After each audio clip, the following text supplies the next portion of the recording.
তার নিষ্ঠুর কাজের তালিকা অনেক দীর্ঘ, কিন্তু তার মধ্যে সবচেয়ে যেটা ভয়ঙ্কর সেটা হলো তিনি মানুষের মাংস খেতেন। তিনি নির্মমভাবে বহু মানুষকে হত্যা করেছিলেন আর তারপর তাদের মাংস খেতেন, কখনো কখনো বা মৃতদেহের সাথে ঘন্টার পর ঘন্টা বসে গল্প করতেন, এমনকি তাদের সাথে শুতেন। উগান্ডাতে তিনি অস্ত্র সংরক্ষণের জন্য যে বিশাল বড় বিল্ডিং তৈরি করেছিলেন সেখানে তিনি বহু মানুষকে বন্দী করে রেখেছিলেন। কখনো তাদের টুকরো টুকরো করে কাটতেন, আবার কখনো বা ইলেকট্রোকিউশন করে তাদেরকে হত্যা করে ফেলতেন।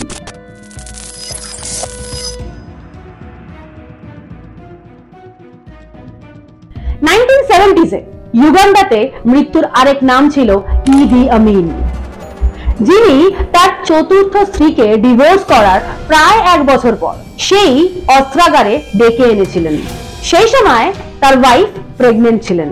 তিনি তার ওয়াইফকে টুকরো টুকরো করে কেটে হত্যা অবধি করেছিলেন। প্রায় 8 বছর শাসনকালে তিনি 5 লক্ষেরও বেশি মানুষজনকে হত্যা করেছিলেন। 1925-এ ইউগান্ডার কোবোকো নামের এক শহরে জন্মগ্রহণ করেছিলেন ইদি আমিন। তার বাবার নাম ছিল অ্যান্ড্রিয়াস নাবি।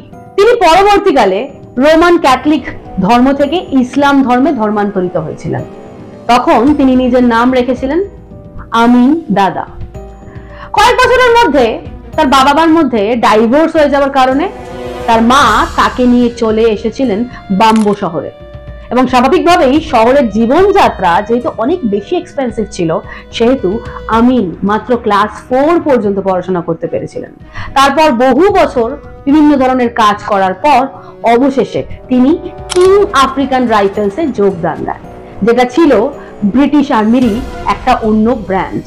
আমিন সেই সময় যেরকম পরিবেশে বড় হয়ে উঠেছিল, সেই রকম পরিবেশের মানুষজনরা প্রকৃতির অনেক কাছাকাছি জীবনযাপন করতেন।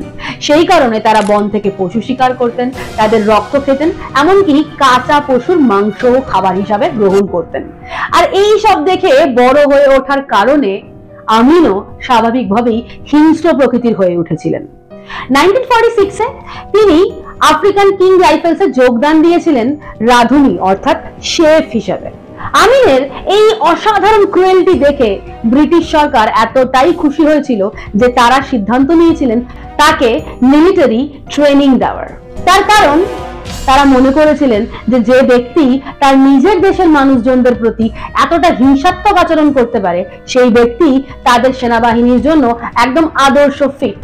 আর এই যে কিং আফ্রিকান রাইফেলস বলে যে বাহিনী ছিল ব্রিটিশ গভর্নমেন্টের, এই বাহিনীর কাজ ছিল ব্রিটিশ অফিসারদের ওপর হওয়া অত্যাচার নিপীড়নকে দমন করা। 1946-এ ব্রিটিশ সরকার আমিনকে পাঠিয়ে দিয়েছিলেন কেনিয়াতে। সেখানে তিনি ছিলেন 1949 পর্যন্ত। আমিনের উচ্চতা ছিল মানে হাইট প্রায় 6 ফুট 4 ইঞ্চি, যেই কারণে তাকে সাধারণ মানুষদের তুলনায় অনেক বেশি শক্তিশালী বলে মনে হতো। আর ঠিক এই জন্য আমিনের অসাধারণ আনুগত্য ব্রিটিশ সরকারদের প্রতি এবং তার ফিজিক্যাল স্ট্রাকচারের জন্য ব্রিটিশ অফিসিয়ালসরা তাকে সেই সময় রাগবি এবং ওয়েট লিফটিং এর ট্রেনিং পর্যন্ত প্রোভাইড করেছিল। ব্রিটিশ সরকারের অধীনে কাজ করাকালীন সময় আমিন পরপর বেশ কয়েক বছর হেভিওয়েট চ্যাম্পিয়নশিপও জিতেছিলেন। 1952-তে কেনিয়াতে মাও বিদ্রোহ দমন করার জন্য আমিন হাজার হাজার মানুষকে নির্মমভাবে হত্যা করেছিলেন। আর তার এই কর্মকাণ্ড দেখে ব্রিটিশ সরকার এতটাই খুশি হয়েছিল যে প্রথমে তারা তাকে কর্পোরাল পদে এবং পরবর্তীকালে তাকে সার্জেন্ট পদে প্রমোট করা হয়েছিল। 1959-এ আমিনের ভালো কর্মকাণ্ডের জন্য আমিন আরো একবার প্রমোশন পেয়েছিলেন। সেইবার তাকে সেকেন্ড র্যাঙ্ক ওয়ারেন্ট অফিসারের পদে প্রমোশন দেওয়া হলো, যেটা ছিল তখনকার দিনে একজন ব্ল্যাক আফ্রিকানের জন্য ব্রিটিশ সেনাবাহিনীতে সবচেয়ে উঁচু পদ। আর এরপর তার তরতর করে প্রমোশন হতে শুরু করলো। যেমন 1961-এ তাকে প্রমোট করা হয়েছিল কমিশনড অফিসারের পদে। সেই সময় পুরো ইউগান্ডায় মাত্র 2 জন আফ্রিকান এই পদে কাজ করতেন, ইদি আমিন আর মিল্টন ওবোতে। তারা দুজন সহকর্মী হওয়ার দরুন তাদের মধ্যে বেশ ঘনিষ্ঠ বন্ধুত্ব গড়ে উঠেছিল। তারা দুজনে একসাথে আফ্রিকা থেকে প্রচুর পরিমাণে সোনা এবং হাতির দাঁতের স্মাগলিং চালিয়ে যাচ্ছিলেন। তারা যেহেতু অনেক উঁচু পোস্টে কাজ করতেন, সেহেতু তারা সেই সময় তাদের পাওয়ার এবং ইনফ্লুয়েন্স খাটিয়ে ব্রিটিশ আধিকারিকদের বন্দুক, গুলি, কার্তুজেরও চোরাচালান করতেন। আর এইভাবে তারা প্রচুর টাকা পয়সাও উপার্জন করেছিলেন। কিন্তু 1960 শেষের দিকে তাদের কার্যকলাপ দেখে ব্রিটিশ আধিকারিকদের সন্দেহ হওয়াতে তারা ব্রিটিশ পার্লামেন্টে তাদের দুজনের বিরুদ্ধে তদন্তের দাবি জানান। বাট অনেকটা দেরি হয়ে গেছিল সেই সময়, কারণ সেই সময় পুরো ইউগান্ডার মানুষ স্বাধীনতার জন্য রাস্তায় নেমে পড়েছিলেন। আর এই সুযোগকে কাজে লাগিয়ে মিল্টন ওবোটে নিজেকে ইউগান্ডার এক্সিকিউটিভ প্রেসিডেন্ট বলে ঘোষণা করলেন। কিন্তু আমিন সেই সময় ভয়ে পালিয়ে গিয়েছিলেন ইউএসএ তে। 1962 ইউগান্ডা স্বাধীন হলো। মিল্টন ওবোটে সেই দেশের প্রধানমন্ত্রী পদে যোগ দিলেন। ইডি আমিনকে দেওয়া হলো ডেপুটি কমান্ডোর পদ। পরবর্তীকালে তাকে প্রমোট করা হয়েছিল কমান্ডার পদে। পরবর্তীকালে অর্থাৎ 1970-তে তাকে পুনরায় প্রমোট করা হয়েছিল ডিফেন্স সার্ভিসেসের কমান্ডার পদে। আমিন এবং ওবোটে দুজনেই খুব ভালো বন্ধু ছিলেন, কিন্তু দুজনেই ছিলেন টাকা এবং ক্ষমতার জন্য প্রচন্ড লোভী। আর সেই কারণে ঠিক এই সময় দুজনের বন্ধুত্বের সম্পর্কের মধ্যে ফাটল ধরতে শুরু করেছিল। কারণ আমিন এটা স্পষ্ট বুঝে গেছিলেন যে ওবোটে যদি ক্ষমতায় থাকে তাহলে তিনি কোনোদিনও প্রধানমন্ত্রী হতে পারবেন না। আমিন এত বছর ধরে সেনাবাহিনীতে কাজ করার সুবাদে সেনাবাহিনীকে পুরোটাই কন্ট্রোল করতেন। এই সময় তিনি কাওয়া, লেব্রা এবং সাউথ সুদানের মতো বিভিন্ন জায়গার মাইনরিটি কমিউনিটির মানুষজনদের সেনাবাহিনীতে নিয়োগ করতে শুরু করলেন। তিনি তাদেরকে পার্সোনালি ট্রেনিং দিতেন, তাদের সাথে পার্সোনালি র্যাপো বিল্ড আপ করতেন। মোট কথা হলো তিনি তাদের সকলকে নিজের সাপোর্টে আনার চেষ্টা করেছিলেন। আর সেই সকল মাইনরিটি কমিউনিটির মানুষজন আমিনকে ঈশ্বর বলে মানতে শুরু করেছিলেন। আর এই সুযোগকে কাজে লাগিয়ে তিনি সেই সময় মিল্টন ওবোটের ওপর প্রাণঘাতী হামলা করেন। ফরচুনেটলি মিল্টন ওবোটো কোন রকম ভাবে বেঁচে গিয়েছিলেন। এই কারণে তিনি আমিনকে ডিমোট করে দিয়েছিলেন সেনাবাহিনীর সাধারণ সদস্য পদে। ডিমোশন পাওয়ার পরও কিন্তু আমিন মোটেও দমে যাননি।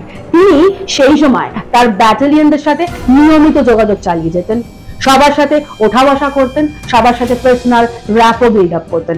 এমনকি এই সময় তিনি সাধারণ মানুষদের মন জয় করার জন্য তাদের সুখ দুঃখের গল্প শুনতেন, আর তাদের তিনি প্রতিশ্রুতি দিয়েছিলেন যে তাদেরকে তিনিই সুখী করবেন।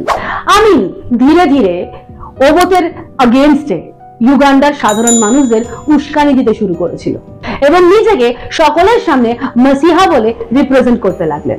মিল্টন ওবোটের জনপ্রিয়তা প্রথম থেকেই কমতে শুরু করেছিল, কিন্তু আমিন যখন প্রকাশ্যে এসে মিল্টন ওবোটের আগেইনস্টে ক্রিটিসাইজ করতে শুরু করেছিলেন, তখন সেই দেশের সাধারণ জনগণরা মনে করতে লাগলেন যে সত্যি সত্যি হয়তো ওবোটে দুর্নীতিগ্রস্ত একজন নেতা। আর এই সুযোগকে কাজে লাগিয়ে 1971-এ 25 জানুয়ারি যখন ওবোটে সিঙ্গাপুরে কমনওয়েলথ সামিটে যোগ দিতে গেছিলেন, সেই সময় আমিন তার বিশ্বস্ত সেনাবাহিনী নিয়ে ইউগান্ডার এয়ারপোর্ট এবং গুরুত্বপূর্ণ রাস্তা ব্লক করে দিয়েছিল। ওবোটের খারাপ ইমেজের কারণে ইউগান্ডার জনসাধারণ কিন্তু আমিনকে নেতা বলে মেনে নিয়েছিলেন। আমিন সেই সময় নিজেকে ইউগান্ডার রাষ্ট্রপতি এবং কমান্ডার ইন চিফ বলে ঘোষণা করলেন। ইউগান্ডায় শুরু হলো আমিনের শাসন।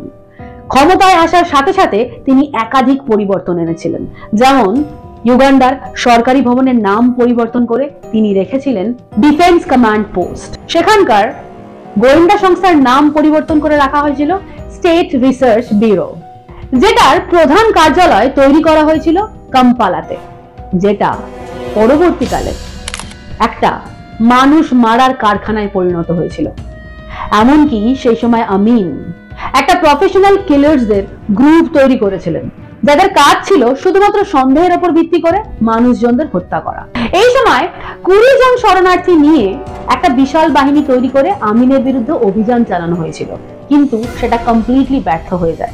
আর এর প্রতিশোধ নেওয়ার জন্য আমিন সেই সময় বহু নিরপরাধ মানুষকে ধরে ধরে শুধুমাত্র সন্দেহের বশে হত্যা করেছিলেন। আমিন সেই সময় শুধুমাত্র ইসলাম ধর্মের মানুষদের সাপোর্ট করতেন।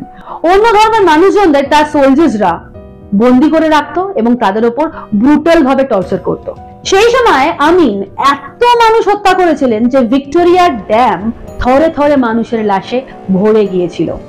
তার সেনারা মানুষজনদের হাত এবং ঠোঁট কেটে নিতেন, মহিলাদের যৌনাঙ্গ এবং স্তন কেটে নিয়ে তাদেরকে নির্মমভাবে হত্যা করা হতো। এমনকি মানুষ মারার জন্য তিনি কনসেন্ট্রেশন ক্যাম্প, গ্যাস চেম্বার, এমনকি ইলেকট্রিফাইড ওয়াটার ট্যাঙ্কের মতো ভয়ঙ্কর জায়গাও তৈরি করেছিলেন। 1972 এর 4 অগস্ট আমিন এক্সপালশন অর্ডার নামে একটি ফরমান জারি করেছিলেন, যেখানে প্রায় 50,000 এমন এশিয়ান মানুষজন ছিলেন যাদের কাছে ব্রিটিশ পাসপোর্ট ছিল, আর বাকি 60,000 মানুষজন এমন ছিলেন যারা ইউগান্ডার সিটিজেন ছিলেন না। সেই সময় এমন প্রচুর মানুষজনদের হত্যা করা হয়েছিল নির্মমভাবে, এবং বাকি কিছু সংখ্যক মানুষজন ইউগান্ডা ছেড়ে পালিয়ে গিয়েছিলেন। আমিন এই সময় বলেছিলেন তাকে নাকি আল্লাহ স্বপ্নে আদেশ দিয়েছে ইউগান্ডা থেকে যাতে বহিরাগতদের বাইরে বের করে দেওয়া হয়, না হলে ইউগান্ডান ইকোনমি একদম ক্ষতিগ্রস্ত হয়ে যাবে। আর সেই কারণেই তিনি এই অর্ডার জারি করেছিলেন যাতে বহিরাগত মানুষজন এই দেশ ছেড়ে চলে যায়। এত কর্মকাণ্ডের পরও সেই দেশে যেই সমস্ত মানুষজন রয়ে গিয়েছিলেন তাদেরকে তার সেনারা বন্দী করে রেখেছিলেন এমন একটা কারাগারে, যেই কারাগারের ঘরে আলো তো ছাড়ুন, সামান্য হাওয়া পর্যন্ত প্রবেশ করতে পারতো না। এমনকি সেই কারাগারের দরজাকেও ইলেকট্রিফাই করে দেওয়া হয়েছিল। কেউ যদি পালানোর চেষ্টা করে দরজায় হাত পর্যন্ত লাগাতেন তাহলেই সেখানে তিনি বিদ্যুৎ স্পৃষ্ট হয়ে মারা যেতেন। আমিনের এই অত্যাচারে ইউগান্ডার সাধারণ মানুষজনও ভয়ে থমকে গিয়েছিলেন।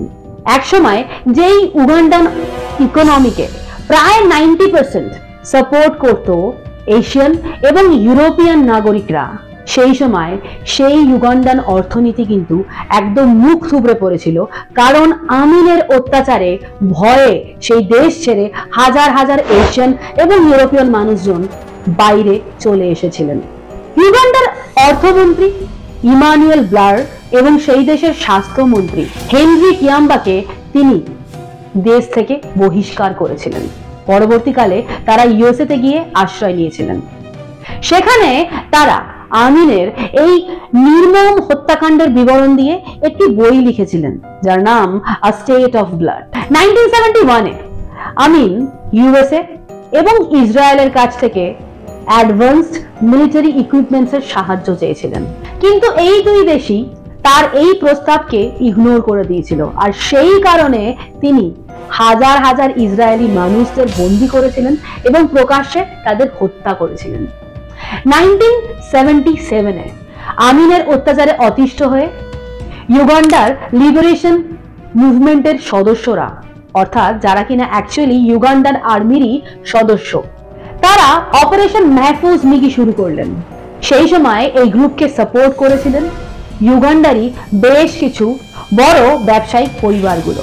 এই সময় কোন রকমে আমিন তার প্রেসিডেন্সি বাঁচিয়ে নিয়েছিলেন, কিন্তু 1978-এ ইউগান্ডার ডিফেন্স মিনিস্টার তথা ভাইস প্রেসিডেন্ট আদ্রিসি যখন কোনো একটা দুর্ঘটনার কারণে বিদেশে গিয়েছিলেন নিজের ট্রিটমেন্ট করানোর জন্য, সেই সময় আমিন তাকে তার সমস্ত মিনিস্ট্রির পদ থেকে বহিষ্কার করে দিয়েছিলেন।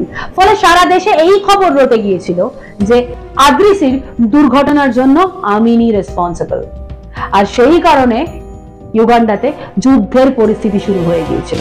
আর এই পরিস্থিতিকে মোকাবিলা করার জন্য আমিন তার সেনাবাহিনীদের পাঠিয়ে দিয়েছিলেন তানজানিয়ার বর্ডারে, কিন্তু তার আর্মিরা ধরাশায়ী হয়ে গিয়েছিল তানজানিয়ার আর্ম ফোর্সের কাছে।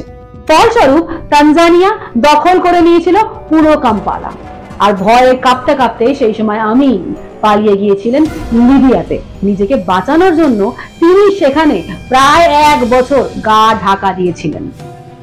আর এরপর ফাইনালি সৌদি আরবের রয়্যাল পরিবার তাকে আশ্রয় দিতে রাজি হওয়ায় তিনি প্রায় 10 বছর সৌদি আরবিয়াতে ছিলেন।